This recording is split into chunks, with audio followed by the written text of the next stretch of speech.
علیہ وسلم نے نکاح کیا تھا ان عورتوں کے ساتھ، تو یہ نبی کریم صلی اللہ علیہ وسلم کے نکاح میں جتنی عورتیں ہیں انہیں امہات المؤمنین رضوان اللہ تعالی علیہن اجمعین کہا جاتا ہے، وہ پوری ہماری امت مسلمہ کی مائیں کہلاتی ہے۔ اسی لیے آپ صلی اللہ علیہ وسلم کے بعد ان کا نکاح کسی کے ساتھ جائز نہیں تھا اور کسی نے نکاح کیا بھی نہیں اور کر بھی نہیں سکتے تھے۔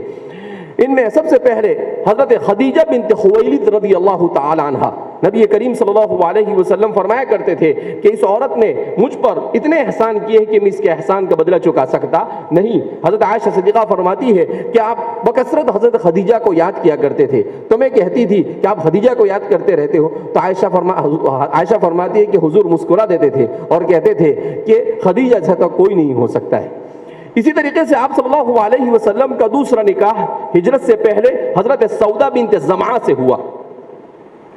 تیسرا نکاح نبی کریم صلی اللہ علیہ وسلم کا مدینہ منورہ آنے کے بعد ام المؤمنین عائشہ صدیقہ رضی اللہ تعالی عنہا سے ہوا۔ انہوں نے نبی کریم صلی اللہ علیہ وسلم کی تعلیمات کو خاص طور پر آپ کے گھریلو زندگی کہ آپ گھر میں آنے کے بعد کیا کرتے تھے اور کس طریقے سے اپنے گھر والوں کے ساتھ رہتے تھے، جیسا کہ نبی کریم صلی اللہ علیہ وسلم نے ارشاد فرمایا خیرکم خیرکم لأہلکم وانا خیر لأہلی، کہ تم میں سب سے بہتر وہ ہے جو اپنے گھر والوں کے لیے اچھا ہو اور میں اپنے گھر والوں کے لیے اچھا ہوں۔ اس کی سب سے اچھی تفسیر اگر کہیں پر ملتی ہے تو ام المؤمنین عائشہ صدیقہ رضی اللہ تعالی عنہا کے یہاں پر ملتی ہے۔ بڑی ذہین و فطین اور انتہائی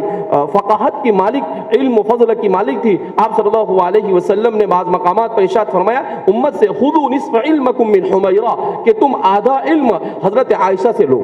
تو آپ صلی اللہ علیہ وسلم کی روایت کو سب سے زیادہ جنہوں نے روایت کیا ہے وہ حضرت ابو ہریرہ، اور حضرت ابو ہریرہ کے بعد اگر سب سے زیادہ نبی کریم صلی اللہ علیہ وسلم کے کلام کو امت تک پہنچایا ہے تو وہ ام المؤمنین عائشہ صدیقہ رضی اللہ تعالی عنہا ہے۔ اس کے بعد حضرت حفصہ بنت عمر رضی اللہ عنہ، حضرت حفصہ یہ بھی ان کا نکاح ہوا تھا، ان کے شوہر کا انتقال ہو گیا، مدینہ منورہ آنے کے بعد نبی کریم صلی اللہ علیہ وسلم کے نکاح میں آئی۔ یہ بھی بڑی ذہین و فطین تھی، انہوں نے بھی آپ صلی اللہ علیہ وسلم کے گھریلو زندگی کو امت تک پہنچانے میں بڑا اہم رول ادا کیا۔ اس کے بعد حضرت زینب بنت خزیمہ، ان کا تعلق بھی وہیں سے تھا، مدینہ کے اطراف سے۔ اس کے بعد حضرت ام سلمہ بنت ابو امیہ، حضرت ام سلمہ ان کے بھی شوہر کا انتقال ہو گیا تھا اور آپ صلی اللہ علیہ وسلم کے نکاح میں آئی تھی۔ انتہائی ذہین و فطین تھی۔ ان کی ذہانت کا ایک واقعہ یہ سیرت نگاروں نے یہ بیان کیا ہے کہ جب نبی کریم صلی اللہ علیہ وسلم صلح حدیبیہ کے موقع پر صحابہ سے کہا کہ بھئی ہم مکہ والوں سے ہم نے صلح کر لی ہے، ہم ان کے ساتھ جھگڑنا نہیں چاہتے ہیں، اسلام امن و سلامتی کا مذہب ہے، تو ہم نے ان شرطوں پر ان سے صلح کی ہے۔ تو صحابہ کو غصہ ہے کہ ہم طاقت میں ہیں، سب کچھ ہے، اس کے باوجود ان سے کیسی صلح کرنا، ہم کو ان سے ہم تو احرام باندھ کر آئے ہیں، چلے جانا چاہیے۔ تو حضرات صحابہ کرام رضوان اللہ تعالیٰ مجمعین کو حضور نے کہا کہ بھئی سب اپنے بال کٹوا لو اور اپنا احرام اتار دو۔ تو صحابہ کے اوپر ایک قسم کا غصہ سوار تھا، تو صحابہ نے سنا نہیں، تو آپ صلی اللہ علیہ وسلم ناراض ہو کر اپنے خیمے میں آ گئے۔ حضرت ام سلمہ نے بھانپ لیا اور پوچھا اللہ کے رسول صلی اللہ علیہ وسلم کیا بات ہے، آپ غمگین ہیں؟ تو آپ صلی اللہ علیہ وسلم نے کہا ام سلمہ وہ لوگ جو میرے ایک حکم پر اپنی گردنیں کٹانے کے لیے تیار ہو جاتے ہیں آج میری بات سننے کو تیار نہیں۔ حضرت ام سلمہ اتنی ذہین و فطین تھی، انہوں نے کہا کہ اللہ کے رسول صلی اللہ علیہ وسلم ایسا نہیں، آج بھی تیار ہے وہ آپ کے حکم پر اپنی گردنوں کو قربان کرنے کے لیے، لیکن تھوڑا ان کے ذہنوں پر غصہ ہے، تو آپ ایک کام کیجئے، کچھ بولیے مت، آپ ایک صحابی کو بلائیے اور آپ اپنے بال کاٹنا شروع کر دیے، وہ خود ہی اپنے بال کاٹ لیں گے۔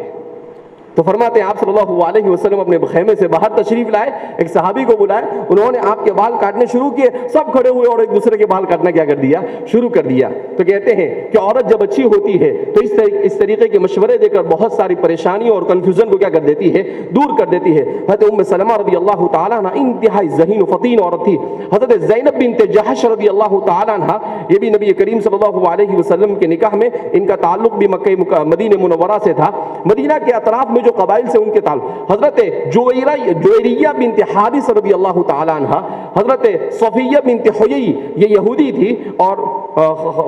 فتح خیبر کے بعد نبی کریم صلی اللہ علیہ وسلم کے نکاح میں آئی، یہ آبادی بن کر لائی گئی تھی، اور پھر اس کے بعد چونکہ حیی بن اخطب یہ اسلام کا بہت بڑا دشمن تھا، وہ اس کی بیٹی تھی، تو پھر اس کے بعد آپ صلی اللہ علیہ وسلم کے پاس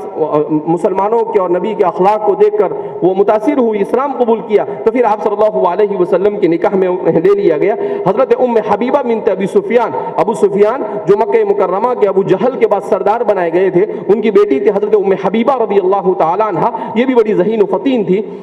حضرت میمونہ بنت حارث، یہاں پر ایک سب سے بڑا درس یہ ملتا ہے کہ آپ صلی اللہ علیہ وسلم کے بڑے بڑے دشمنوں کی بیٹیاں آپ کے نکاح میں تھی۔ اس سے یہ درس یہ ملتا ہے کہ آپ صلی اللہ علیہ وسلم کی زندگی کتنی خلیقانہ اور کتنی اچھی ہوگی کہ آپ کے دشمنوں کا سردار بھی اپنی بیٹی کو آپ کو دینے کے لیے کترایا نہیں، اور آپ کے نکاح میں ان کو دے دیا۔ اسی سے اندازہ ہوتا ہے کہ حضور کی گھریلو زندگی اور آپ اپنی بیویوں کے ساتھ